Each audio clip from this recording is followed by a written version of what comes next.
ನನ್ bank details change ಮಾಡ್ಬೇಕು ಏನ್ ಮಾಡ್ಲಿ? ನಂದು ಮೇಶೋ ಕ್ರಿಯೇಟರ್ ಕ್ಲಬ್ ಅಲ್ಲಿ ಆಟೋ ಡಿ ಎಂ ಆಗ್ತಾ ಇಲ್ಲ. ಮತ್ತೆ ಆಟೋ ಡಿ ಎಂ ಲಿಂಕ್ ಮಾಡಿದ್ರು ಕೂಡ ಕೆಲವ್ರಿಗೆ ಆಟೋ ಡಿ ಎಂ ಸೆಂಡ್ ಆಗ್ತಾ ಇಲ್ಲ.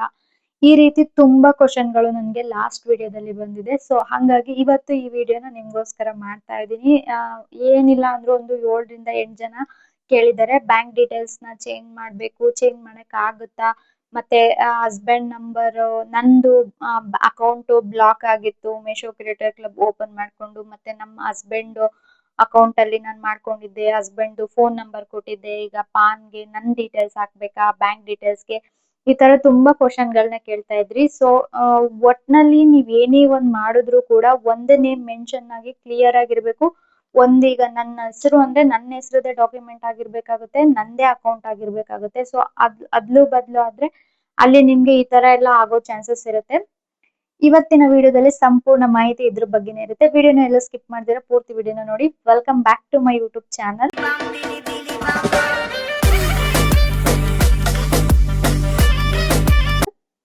ಇದೇ ರೀತಿ ನಿಮ್ಗೆ ಏನಾದ್ರು ಡೌಟ್ಸ್ ಇದ್ರೆ ನನಗೆ ಕ್ವಶನ್ ಆಗ್ತಾ ಇರಿ, ನಾನು ನಿಮ್ಗೆ ಕ್ಲಿಯರ್ ಮಾಡ್ತೀನಿ. ಓಕೆ, ಇವಾಗ ನಾನು ನಿಮ್ಗೆ ಇವಾಗ ನಮ್ ವಿಡಿಯೋಗೆ ಆಟೋ ಡಿ ಎಂ ಬರ್ತಿದೆ, ಆದ್ರೆ ಈಗ ಕೆಲವೊಂದು ವಿಡಿಯೋಸ್ಗೆ ಆಟೋ ಡಿ ಎಂ ಬರ್ತಿಲ್ಲ. Auto D M future stop ಆಗಿದ್ಯಾ, ಏನಾಗಿದೆ ಕ್ಲಿಯರ್ ಮಾಡಿ, ಕ್ಲಾರಿಟಿ ಕೊಡಿ ಅಂತ ಕೇಳ್ತಾ ಇದ್ದೀರಾ. ಮತ್ತೆ ಒಮ್ಮೆ ಬ್ಯಾಂಕ್ ಡೀಟೇಲ್ ಹಾಕಿದ ಮೇಲೆ ಅದನ್ನು ಮತ್ತೆ ಬೇರೆ ಬ್ಯಾಂಕ್ ಅಕೌಂಟ್ಗೆ ಚೇಂಜ್ ಮಾಡಬಹುದಾ ಅಂತಾನು ಕೂಡ ಕೇಳಿದ್ದೀರಾ. ಸೊ ನಾನು ಇವತ್ತು ಅದ್ರ ಬಗ್ಗೆ ಹೇಳ್ತೀನಿ, ಓಕೆನಾ. ಇವಾಗ ಆಟೋ ಡಿ ಎಂ ಯಾಕೆ ಬರ್ತಿಲ್ಲ, ಓಕೆನಾ. ಮೊದ್ಲಿಗೆ ಆಟೋ ಡಿ ಎಂ ಬಗ್ಗೆ ನಾವು ಇವತ್ತು ಡಿಸ್ಕಷನ್ ಮಾಡ್ಕೊಳ್ಳೋಣ, ಓಕೆನಾ. ಆಮೇಲೆ ಬ್ಯಾಂಕ್ ಡೀಟೇಲ್ಸ್ ಬಗ್ಗೆ ನಾನು ಮಾತಾಡ್ತೀನಿ. ಇವಾಗ ನಾವು ಮೇಶೋ ಕ್ರಿಯೇಟರ್ ಕ್ಲಬ್ ಕೆಲವು ಪ್ರಾಡಕ್ಟ್ ನ ಪ್ರಮೋಟ್ ಮಾಡುವಾಗ ಕೆಲವೊಂದು ವಿಡಿಯೋಸ್ಗೆ ವ್ಯೂಸ್ ಕಮೆಂಟ್ ಮಾಡಿದಾಗ automatic D M message send ಆಗೋ ರೀತಿಯಲ್ಲಿ ನಾವು ಫೀಚರ್ ನ ಆನ್ ಮಾಡ್ಕೊಂಡಿರ್ತೀವಿ, ಓಕೆನಾ. ಇದು ಎಲ್ರಿಗೂ ಗೊತ್ತಿದೆ. ಆದ್ರೆ ಈಗ ಕೆಲವೊಂದು ಕ್ರಿಯೇಟರ್ಸ್ಗೆ ಎಲ್ಲಾ ವಿಡಿಯೋಸ್ ಅಲ್ಲೂ ಆಟೋ ಡಿ ಎಂ ಕಾಣಿಸುತ್ತಿಲ್ಲ ಅಥವಾ ಕೆಲಸ ಮಾಡುತ್ತಿಲ್ಲ ಎಂಬ ಸಮಸ್ಯೆಗಳು ಜಾಸ್ತಿ ಹೇಳ್ಕೊಳ್ತಾ ಇದ್ದಾರೆ ನನ್ನ ಹತ್ರ ನನ್ನ ವಿಡಿಯೋಸ್ಗೆ. ಸೊ ಇವಾಗ ನಾನೊಂದು ಏನು ಇಲ್ಲೊಂದು ಮುಖ್ಯ ವಿಷಯ ನೀವೇನು ಅಬ್ಸರ್ವ್ ಮಾಡ್ಬೇಕು ಅಂದ್ರೆ, Meesho auto D M future ಎಲ್ರಿಗೂ ಪರ್ಮನೆಂಟ್ಲಿ ಸ್ಟಾಪ್ ಮಾಡಲಾಗಿದೆ ಎಂದು ಹೇಳಲು ಅಧಿಕೃತ ಪಬ್ಲಿಕ್ ಅನೌನ್ಸ್ಮೆಂಟ್ ನನ್ಗೆ ಎಲ್ಲೂ ಸಿಕ್ಕಿಲ್ಲ, ಓಕೆನಾ. ಅದನ್ನ ಏನಕ್ಕೆ ಸ್ಟಾಪ್ ಮಾಡಿರ್ತಾರೆ ಅಥವಾ ಏನಕ್ಕೆ ಆಟೋ ಡಿ ಎಂ ಬರ್ತಾ ಇಲ್ಲ ಅಂತ ನಾನು ಎಲ್ಲಾ ಕಡೆ ತುಂಬಾ ಸರ್ಚ್ ಮಾಡಿದೀನಿ, ಅದನ್ನ ಅಧಿಕೃತವಾಗಿ ಹೇಳಿಲ್ಲ, ಓಕೆನಾ. ಹಾಗಾಗಿ ಆಟೋ ಡಿ ಎಂ ಸಂಪೂರ್ಣವಾಗಿ ಬಂದೇ ಬರಲ್ಲ ಅಥವಾ ಎಲ್ಲಾ ಅಕೌಂಟ್ಗೂ ಸ್ಟಾಪ್ ಆಗಿದೆ ಎಂದು ಕನ್ಫರ್ಮ್ ಆಗಿ ಇನ್ಫಾರ್ಮೇಶನ್ ಅನ್ನು ಕೂಡ ಹೇಳಕ್ಕೂ ಆಗಲ್ಲ, ನಂಬೋದಕ್ಕೂ ಆಗಲ್ಲ, ಓಕೆನಾ. ಅಲ್ಲಿ ಏನ್ ತೊಂದರೆ ಆಗಿರುತ್ತೆ ಅನ್ನೋದನ್ನ ಫಸ್ಟ್ ನಾವು ಚೆಕ್ ಮಾಡ್ಬೇಕಾಗುತ್ತೆ. ನಿಮ್ಮ ಅಕೌಂಟ್ ಅಲ್ಲಿ ಏನ್ ತೊಂದರೆ ಆಗಿರುತ್ತೆ ಅನ್ನೋದನ್ನ ನೀವು ಫಸ್ಟ್ ಚೇಂಜ್ ಮಾಡ್ಕೊಳ್ಳಿ, ಓಕೆನಾ. ಇದು future availability update, testing, technical issues ಅಥವಾ ಪರ್ಟಿಕ್ಯುಲರ್ ವಿಡಿಯೋಗೆ ಪ್ರಾಡಕ್ಟ್ ಫ್ಯೂಚರ್ ಲಭ್ಯವಿರುವುದರಿಂದಲೂ ಆಗಿರಬಹುದು, ಓಕೆನಾ. ಇವಾಗ ಏನಾಗಿರುತ್ತೆ ಗೊತ್ತಾ, ಕೆಲವ್ರದ್ದು ಅಕೌಂಟ್ ಬ್ಲಾಕ್ ಆಗಿರುತ್ತೆ. ರೀಸನ್ ನೀವು ಪ್ರಾಡಕ್ಟ್ ನ ಸರಿಯಾಗಿ ಯೂಸ್ ಮಾಡ್ತಾ ಇರಲ್ಲ, ಮತ್ತೆ ಸರಿಯಾಗಿ ವಿಡಿಯೋನ ಮಾಡ್ತಾ ಇರಲ್ಲ, ಮತ್ತೆ ಕಮ್ಯುನಿಟಿ ಗೈಡ್ ಲೈನ್ಸ್ ನ ನೀವು ಫಾಲೋ ಮಾಡ್ತಾ ಇರಲ್ಲ. ಮೇಶೋ ಕ್ರಿಯೇಟರ್ ಕ್ಲಬ್ ಅಲ್ಲೂ ಕೂಡ ಕಮ್ಯುನಿಟಿ ಗೈಡ್ ಲೈನ್ಸ್ ಇರುತ್ತೆ, ನಾವು ಅದನ್ನ ಫಾಲೋ ಮಾಡ್ಬೇಕಾಗುತ್ತೆ. ಹೆಂಗೆ ಅಂದ್ರೆ ಹಂಗೆ ವಿಡಿಯೋಸ್ ಎಲ್ಲ ಅಪ್ಲೋಡ್ ಮಾಡಿದ್ರೆ ಅಕೌಂಟ್ ನ ಬ್ಲಾಕ್ ಮಾಡ್ತಾರೆ. ಮತ್ತೆ ರಿಟರ್ನ್ ಪ್ರಾಡಕ್ಟ್ ನ ತಗೊಂಡು ರಿಟರ್ನ್ ಕೂಡ ತುಂಬಾ ಮಾಡೋದ್ರಿಂದ ರಿಟರ್ನ್ ಆಪ್ಷನ್ಸ್ ಎಲ್ರಿಗೂ ಇರಲ್ಲ, ಓಕೆನಾ. ಈಗ ಒಂದ್ ಪ್ರಾಡಕ್ಟ್ ನ ತಗೊಂಡು ರಿಟರ್ನ್ ಮಾಡ್ತಾ ಇರೋರು ಕೆಲವರು ಮೇಶೋ ಕ್ರಿಯೇಟರ್ ಕ್ಲಬ್ ಇರೋರ್ಗೆ ಓಕೆ. ನಾರ್ಮಲ್ ಆಗಿ ನೀವ್ ಆತರ ಫಸ್ಟ್ ಯೂಸ್ ಮಾಡಿರ್ತೀರಾ ಅನ್ಕೊಳ್ಳಿ, ನಾರ್ಮಲ್ ಆಗಿ ಮೇಶೋ ಅಕೌಂಟ್ ನ ಯೂಸ್ ಮಾಡ್ತಾ ಇರ್ತೀರಾ ಅಲ್ವಾ, ಅವಾಗ ನಿಮ್ಗೆ ಪ್ರಾಡಕ್ಟ್ ನ ತಗೊಂತೀರಾ, ನಿಮ್ಗೆ ಇಷ್ಟ ಆಗಿಲ್ಲ ಅಂದ್ರೆ ಜಾಸ್ತಿ ಕಳಿಸ್ಬಿಡ್ತೀರಾ. ಇಲ್ಲ ನೀವು ಪ್ರಾಡಕ್ಟ್ ನ ಯೂಸ್ ಮಾಡ್ಬಿಟ್ಟು ಒಂದ್ 2 ದಿನ ಆದ್ಮೇಲೆ ಮತ್ತೆ ಅದನ್ನ ಕಳಿಸ್ಬಿಡ್ತೀರಾ, ರಿಟರ್ನ್ ಮಾಡ್ತೀರಾ. ಇಂತಹ ಒಂದು ಕೆಲವು ಕಸ್ಟಮರ್ ನ ಅಬ್ಸರ್ವ್ ಮಾಡ್ತಾರೆ ಮೇಶೋದವರು. ಸೊ ಅಂತವ್ರಿಗೆ ಈ ತರ ಬ್ಲಾಕ್ ಆಗುವಂತ ಸಮಸ್ಯೆಗಳು ಬರುತ್ತೆ, ಓಕೆನಾ. ನೋಡ್ಕೊಂಡಿರಿ. ನಾನ್ ಹೇಳಿರೋ ಪಾಯಿಂಟ್ಸ್ ಅಲ್ಲಿ ನಿಮ್ದು ಯಾವ್ದು ಪ್ರಾಬ್ಲಮ್ ಇರುತ್ತೆ ಅನ್ನೋದನ್ನ ನನ್ಗೆ ಕಮೆಂಟ್ ಮಾಡಿ, ಓಕೆನಾ. ಇವಾಗ ನನ್ನ ಒಂದು ವಿಡಿಯೋಗೆ ಆಟೋ ಡಿ ಎಂ ಇದೆ, ಇನ್ನೊಂದು ವಿಡಿಯೋಗೆ ಯಾಕಿಲ್ಲ ಅಂತ ನೀವು ಕ್ವಶನ್ ಕೇಳ್ಬೋದು, ಓಕೆನಾ. ಇದು ಕೂಡ ಕೆಲವೊಮ್ಮೆ ಆಗುತ್ತೆ, ಒಂದೊಂದ್ಸಲ ಆಗುತ್ತೆ, ಓಕೆನಾ.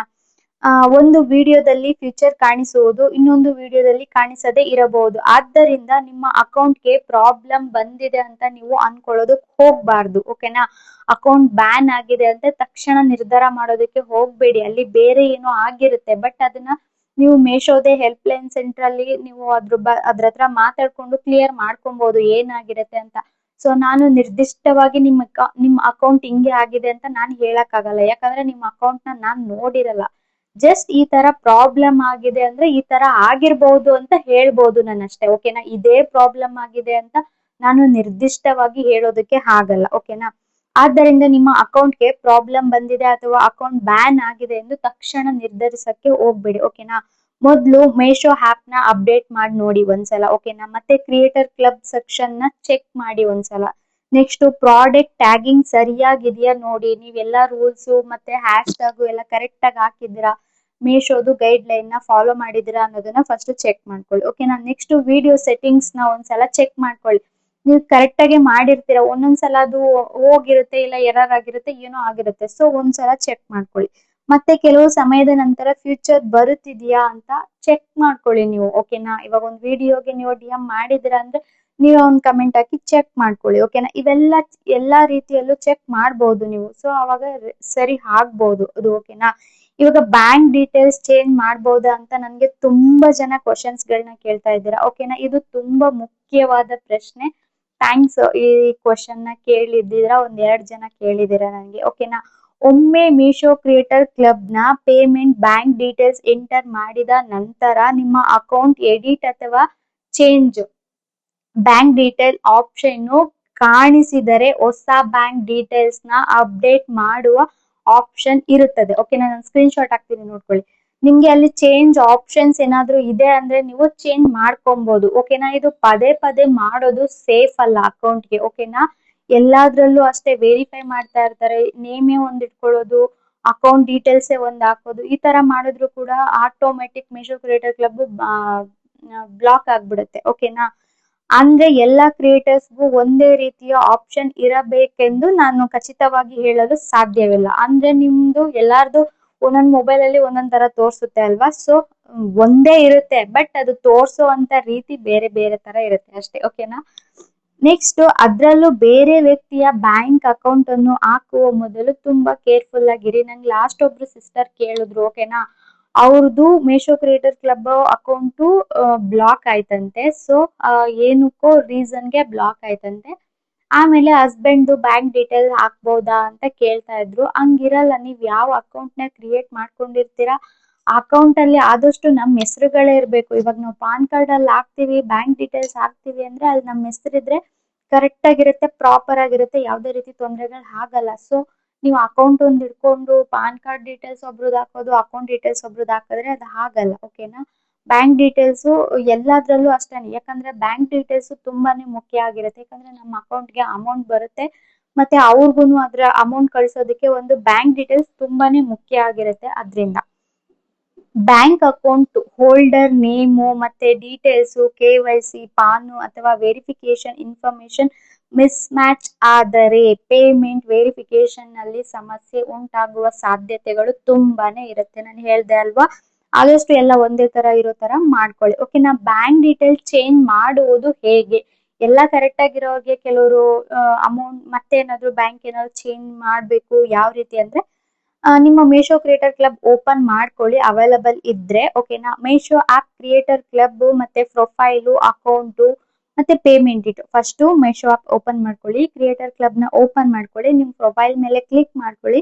ಕೆಳಗಡೆ ಬರುತ್ತೆ ಅಲ್ವಾ ಅಕೌಂಟ್ ಪೇಮೆಂಟ್ ಡೀಟೇಲ್ಸ್ ಅಂದ್ಬಿಟ್ಟು, ಅದರಲ್ಲಿ ಬ್ಯಾಂಕ್ ಡೀಟೇಲ್ಸ್ ಅಂತ ಇರುತ್ತೆ ಅಲ್ಲ, ಅದ್ರ ಮೇಲೆ ಕ್ಲಿಕ್ ಮಾಡ್ಕೊಂಡು ಎಡಿಟ್ ಆಪ್ಷನ್ಸ್ ಇರುತ್ತೆ, ಚೇಂಜ್ ಬ್ಯಾಂಕ್ ಅಕೌಂಟ್ ಆಪ್ಷನ್ ಇದೆಯಾ ಅಂತ ನೋಡಿ. ಚೇಂಜ್ ಇದ್ರೆ ಓಕೆ, ಅದು ಚೇಂಜ್ ಅಂತ ಕೊಟ್ಟಿದ ತಕ್ಷಣನೇ ನಮ್ಮ ಮೊಬೈಲ್ ನಂಬರ್ಗೆ ಒಂದು OTP ಬರುತ್ತೆ, ಓಕೆನಾ. ಸೊ ಆ OTP ನ ನೀವು ಎಂಟರ್ ಮಾಡಿದ್ರೆ ನೆಕ್ಸ್ಟ್ ಆಮೇಲೆ ನಿಮ್ಗೆ ಹೊಸ ಬ್ಯಾಂಕ್ ಅಕೌಂಟ್ ನಂಬರ್ ಹಾಕಿ, ಓಕೆನಾ. ನೆಕ್ಸ್ಟ್ IFSC ಕೋಡ್ ಸರಿಯಾಗಿ ಹಾಕೊಳ್ಳಿ. ಆಮೇಲೆ ಅಕೌಂಟ್ ಹೋಲ್ಡರ್ ನೀವು ಕರೆಕ್ಟ್ ಆಗಿ ಚೆಕ್ ಮಾಡಿ ಹಾಕಿ. ವೆರಿಫಿಕೇಶನ್ ಕೇಳಿದ್ರೆ ಕಂಪ್ಲೀಟ್ ಮಾಡ್ಕೊಳ್ಳಿ, ಅದು ಅಂದ್ರೆ ಅಕೌಂಟ್ ನಂಬರ್ ಎಲ್ಲ ಆದ್ಮೇಲೆ ವೆರಿಫಿಕೇಶನ್ ಕೇಳುತ್ತೆ. ನೆಕ್ಸ್ಟ್ ಬ್ಯಾಂಕ್ ಡೀಟೇಲ್ಸ್ ಸಕ್ಸಸ್ಫುಲ್ ಆದ್ಮೇಲೆ ಅಪ್ಡೇಟ್ ಆಗಿದೆಯಾ ಅಂತ ಇನ್ನೊಂದ್ಸಲ ಕನ್ಫರ್ಮ್ ಮಾಡ್ಕೊಳ್ಳಿ. ಅದು ಕನ್ಫರ್ಮ್ ಮಾಡ್ಕೊಳಕ್ಕೂ ಮುಂಚೆನೆ ಎಲ್ಲ ಸಬ್ಮಿಟ್ ಮಾಡೋಕ್ಕೂ ಮುಂಚೆನೆ ಎಲ್ಲ ಕರೆಕ್ಟ್ ಆಗಿ ಹಾಕಿದೀರಾ ಅಂತ ಒಂದಲ್ಲ 2 ಸಲ ಕರೆಕ್ಟ್ ಆಗಿ ಚೆಕ್ ಮಾಡ್ಕೊಳ್ಳಿ, ಓಕೆನಾ. ನೆಕ್ಸ್ಟ್ ಇನ್ನೊಂದು ಮುಖ್ಯವಾಗಿರೋ ವಿಷಯ ಏನಪ್ಪಾ ಅಂದ್ರೆ, ನಿಮ್ಮ ಕ್ರಿಯೇಟರ್ ಕ್ಲಬ್ ಬ್ಯಾಂಕ್ ನಲ್ಲಿ ಬ್ಯಾಂಕ್ ಡೀಟೇಲ್ಸ್ ಚೇಂಜ್ ಮಾಡುವ ಆಪ್ಷನ್ ಕಾಣಿಸದಿದ್ದರೆ ಬೇರೆ ಬೇರೆ ಬ್ಯಾಂಕ್ ಡೀಟೇಲ್ಸ್ ಅನ್ನು ರಿಪೀಟ್ ಹಾಕಿ ಸಬ್ಮಿಟ್ ಮಾಡ್ತಾ ಇರಬೇಡಿ. ಆ ತರ ಮಾಡಿದ್ರೆ ನಿಮ್ ಅಕೌಂಟ್ ಒಂದೇ ಸಲ ಬ್ಲಾಕ್ ಆಗ್ಬಿಡುತ್ತೆ. ಸೊ ಬೇರೆ ಯಾರಾದ್ರೂ ಯೂಸ್ ಮಾಡ್ಬೋದು, ಏನು ಥರ್ಡ್ ಅವರು ಇವರು ಇರುತ್ತೆ ಅನ್ಕೊಂಡು ಡೈರೆಕ್ಟ್ಲಿ ಬ್ಲಾಕ್ ಮಾಡುವಂತ ಆಪ್ಷನ್ಸ್ ಇರುತ್ತೆ. ಅಂತಹ ಸಂದರ್ಭದಲ್ಲಿ ಮೀಶೋ ಕ್ರಿಯೇಟರ್ ಸಪೋರ್ಟರ್ ಮೂಲಕ ನೀವು ಕ್ಲಾರಿಫಿಕೇಶನ್ ತೆಗೆದುಕೊಂಡು ಸೇಫ್ ಆಗಿರೋದು ತುಂಬಾ ಮುಖ್ಯ ಆಗಿರುತ್ತೆ. ಓಕೆನಾ. ಮತ್ತೊಂದು ವಿಷಯ ಏನಪ್ಪಾ ಅಂದ್ರೆ, ನಿಮ್ಮದೇ ಬ್ಯಾಂಕ್ ಅಕೌಂಟ್ ಬಳಸುವುದು ಉತ್ತಮ. ಬೇರೆ ಹಸ್ಬೆಂಡ್ ಮಗಳದು ಅದು ಇದು ಎಲ್ಲ ಬೇಡ. ಓಕೆನಾ. ಅಕೌಂಟ್ ಆದಷ್ಟು ಬ್ಲಾಕ್ ಆಗ್ದಲೇ ಇರೋ ತರ ಮಾಡ್ಕೊಳ್ಳಿ. ಆದಷ್ಟು ಕಮ್ಯುನಿಟಿ ಗೈಡ್ ಲೈನ್ ಎಲ್ಲ ಚೆಕ್ ಮಾಡ್ಕೊಳ್ಳಿ. ನಾನು ಇನ್ನೊಂದು ವಿಡಿಯೋದಲ್ಲಿ ತೋರಿಸ್ತೀನಿ. ಓಕೆನಾ. ನಮ್ಗೆ ಮೀಶೋ ಕ್ರಿಯೇಟರ್ ಕ್ಲಬ್ ಅಲ್ಲ ಎಲ್ಲದನ್ನು ಗೈಡ್ ಮಾಡುತ್ತೆ. ನೀವು ಇನ್ನೊಬ್ರ ಹತ್ರ ಸಜೆಷನ್ ತಗೊಳ್ಳೋ ಅಂತ ಅವಶ್ಯಕತೆನೇ ಇಲ್ಲ.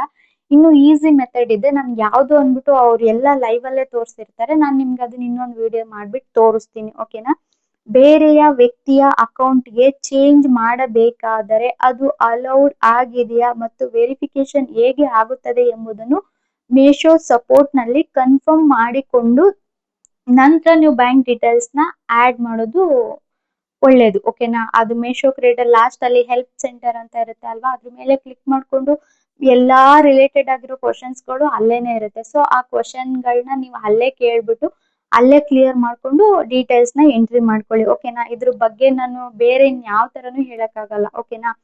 ಪೇಮೆಂಟ್ ಬಗ್ಗೆ, ಬ್ಯಾಂಕ್ ಡೀಟೇಲ್ಸ್ ಅಪ್ಡೇಟ್ ಮಾಡಿದ ತಕ್ಷಣ ಪೇಮೆಂಟ್ ಕೂಡಲೇ ಬರುತ್ತದೆ ಎಂದು ಅಸ್ಯೂಮ್ ಮಾಡಬೇಡಿ. ಓಕೆನಾ. ತಕ್ಷಣ ಬರಲ್ಲ ಯಾವುದೇ ರೀತಿ ಪೇಮೆಂಟ್ಗಳು. ಓಕೆನಾ. ಪೇಮೆಂಟ್ ಎಲಿಜಿಬಿಲಿಟಿ ವೆರಿಫಿಕೇಶನ್ ಮತ್ತು ಅಪ್ಲಿಕೇಬಲ್ ಪೇಮೆಂಟ್ ಪ್ರೋಸೆಸ್ ಮೇಲೆ ಪೇ ಔಟ್ ಡಿಪೆಂಡ್ ಆಗಿರುತ್ತದೆ. ಅರ್ಥ ಆಯ್ತಾ. ಪೇಮೆಂಟ್ ಎಲಿಜಿಬಿಲಿಟಿ ವೆರಿಫಿಕೇಶನ್ ಮತ್ತು ಅಪ್ಲಿಕೇಬಲ್ ಪೇಮೆಂಟ್ ಪ್ರೋಸೆಸ್ ಮೇಲೆ ಪೇ ಔಟ್ ಡಿಪೆಂಡ್ ಆಗಿ ಇರಬಹುದು. ಓಕೆನಾ. ಆದ್ದರಿಂದ ಬ್ಯಾಂಕ್ ಡೀಟೇಲ್ಸ್ ಚೇಂಜ್ ಮಾಡಿದ ನಂತರ ಪೇಮೆಂಟ್ ಸ್ಟೇಟಸ್ ಕೂಡ ಚೆಕ್ ಮಾಡ್ಕೊಳ್ಳಿ. ನಿಮ್ಗೆ ಏನ್ ಪೇಮೆಂಟ್ ಅಮೌಂಟ್ ಇರುತ್ತೆ ಅಲ್ವಾ, ಅದನ್ನು ಚೆಕ್ ಮಾಡ್ಕೊಳ್ಳಿ ಒಂದ್ಸಲ. ಓಕೆನಾ. ಇದೆಲ್ಲ ತುಂಬಾನೇ ಇರುತ್ತೆ. ಸೊ ಅದಕ್ಕೆ ಏನ್ ಒಂದು ಅಕೌಂಟ್ ನ ಕ್ರಿಯೇಟ್ ಮಾಡ್ಕೊಂತೀರಾ ಒಂದೇ ಸಲ ಕರೆಕ್ಟ್ ಆಗಿ ಕ್ರಿಯೇಟ್ ಮಾಡ್ಕೊಂಡು ಕರೆಕ್ಟ್ ಆಗಿ ಮೇಂಟೈನ್ ಮಾಡ್ಕೊಳ್ಳಿ. ಓಕೆನಾ. ಕಮ್ಯುನಿಟಿ ಗೈಡ್ಲೈನ್ಸ್ ನ ಕರೆಕ್ಟ್ ಆಗಿ ಫಾಲೋ ಮಾಡ್ಕೊಂಡ್ರೆ ಯಾವುದೇ ರೀತಿ ತೊಂದರೆಗಳು ಆಗಲ್ಲ. ನೆಕ್ಸ್ಟ್ ಇಷ್ಟೆಲ್ಲ ಕರೆಕ್ಟ್ ಆಗಿ ಮಾಡ್ಕೊಳ್ಳಿ. ಇದ್ರಲ್ಲಿ ಇನ್ನ ಏನಾದ್ರೂ ಡೌಟ್ಸ್ ಇದ್ರೆ ನಂಗೆ ಕ್ವಶನ್ ಕೇಳಿ. ನನ್ಗೆ ಗೊತ್ತಿರೋ ಅಷ್ಟು ನಾನು ಹೇಳ್ಕೊಡ್ತಾ ಇದ್ದೀನಿ. ಓಕೆನಾ. ಥ್ಯಾಂಕ್ ಯು ಸೋ ಮಚ್ ನನ್ಗೆ ಇಷ್ಟೆಲ್ಲ ಕ್ವಶನ್ ಕೇಳಿ ನನ್ಗೆ ಹೇಳ್ಕೊಡಿ ಅಂತ ಕೇಳ್ತಿರೋರ್ಗೆ. ಅಂಡ್ ಯಾರಿಗಾದ್ರೂ, ಎಲ್ಲಾರ್ಗು ಆಲ್ಮೋಸ್ಟ್ ರೆಸ್ಪಾನ್ಸ್ ಮಾಡ್ತಾ ಇದ್ದೀನಿ. ಇನ್ ಕೇಸ್ ಯಾರಿಗಾದ್ರೂ ರೆಸ್ಪಾನ್ಸ್ ಮಾಡಿಲ್ಲ ಅಂದ್ರೆ ಸಾರಿ. ಲೇಟ್ ಆಗಿ ರೆಸ್ಪಾನ್ಸ್ ಮಾಡಿದ್ರು ಕೂಡ ಸಾರಿ. ಓಕೆನಾ. ಇವತ್ತಿನ ಈ ವಿಡಿಯೋ ನಿಮ್ಗೆ ಇಷ್ಟ ಆಗಿರುತ್ತೆ ಅಂತ ಅನ್ಕೊಂತೀನಿ. ಎರಡು ಮುಖ್ಯವಾಗಿರೋ ವಿಷಯ ಯಾವ್ದು ಹೇಳಿದ್ದೀನಿ ಅಂದ್ರೆ, Meesho creator club auto DM ಕೆಲವೊಮ್ಮೆ ಹೇಗೆ ಅಪ್ಡೇಟ್ ಮಾಡೋದು, ಮತ್ತೆ ನಿಮ್ಮ ಅಕೌಂಟ್ ನಲ್ಲಿ ಆಟೋ ಡಿಎಂ ಕೆಲಸ ಮಾಡುತ್ತಿದೆಯಾ ಅಥವಾ ಸ್ಟಾಪ್ ಆಗಿದೆ ಎಂದು ಯಾವ ರೀತಿ ಕಮೆಂಟ್ ನಲ್ಲಿ ತಿಳಿಸಿ ನನಗೆ ನಿಮ್ಮ ಅಕೌಂಟ್ ಯಾವ ರೀತಿ ಆಗಿದೆ ಅಂತ. ಮತ್ತೆ ಬ್ಯಾಂಕ್ ಡೀಟೇಲ್ ಅನ್ನು ಚೇಂಜ್ ಮಾಡುವುದು ಮತ್ತು ಹೇಗೆ ಅಪ್ಡೇಟ್ ಮಾಡೋದು ಅಂತ ನಾನು ಈ ವಿಡಿಯೋದಲ್ಲಿ, ಇವತ್ತಿನ ವಿಡಿಯೋದಲ್ಲಿ ಹೇಳಿದ್ದೀನಿ. ಓಕೆ. ಈ ಇನ್ಫಾರ್ಮೇಶನ್ ಏನಾದ್ರೂ ನಿಮ್ಗೆ ಇಷ್ಟ ಆಗಿದ್ರೆ ಪ್ಲೀಸ್ ಒಂದು ಲೈಕ್ ಮಾಡಿ, ಕಮೆಂಟ್ ಮಾಡಿ, ಶೇರ್ ಮಾಡಿ. ಹಾಗೆ ಇದೇ ರೀತಿ ಹೆಚ್ಚಿನ ವಿಡಿಯೋಗೋಸ್ಕರ ನನ್ನ ಅಕೌಂಟ್ ನ ಫಾಲೋ ಮಾಡ್ಕೊಳ್ಳಿ, ಅಂದ್ರೆ ಸಬ್ಸ್ಕ್ರೈಬ್ ಮಾಡ್ಕೊಳ್ಳಿ ನನ್ನ ಚಾನಲ್ಗೆ. ಮತ್ತೆ ಬೇರೆ ಏನಾದ್ರೂ ಡೌಟ್ಸ್ ಇದ್ರೆ ಇದ್ರಲ್ಲಿ ಈ ವಿಡಿಯೋದಲ್ಲಿ ಇನ್ನೂ ಏನಾದ್ರೂ ಡೌಟ್ಸ್ ಇದ್ರೆ ನನಗೆ ಕಮೆಂಟ್ ಹಾಕಿ. ಮತ್ತೆ ಇವಾಗ ಮೀಶೋ ಕ್ರಿಯೇಟರ್ ಕ್ಲಬ್ ಇಂತ ಹೊಸ ಅಪ್ಡೇಟ್ಗಳು ಬೇರೆ ಏನಾದ್ರೂ ಇದ್ರೆ ನನ್ಗೆ ಕಮೆಂಟ್ ಮಾಡಿ. ಈ ವಿಡಿಯೋ ನಿಮ್ಗೆ ಯೂಸ್ಫುಲ್ ಆಗಿರುತ್ತೆ ಅಂತ ಅನ್ಕೊಂತ ಈ ವಿಡಿಯೋನ ಇಲ್ಲಿಗೆ ಎಂಡ್ ಮಾಡ್ತಾ ಇದ್ದೀನಿ.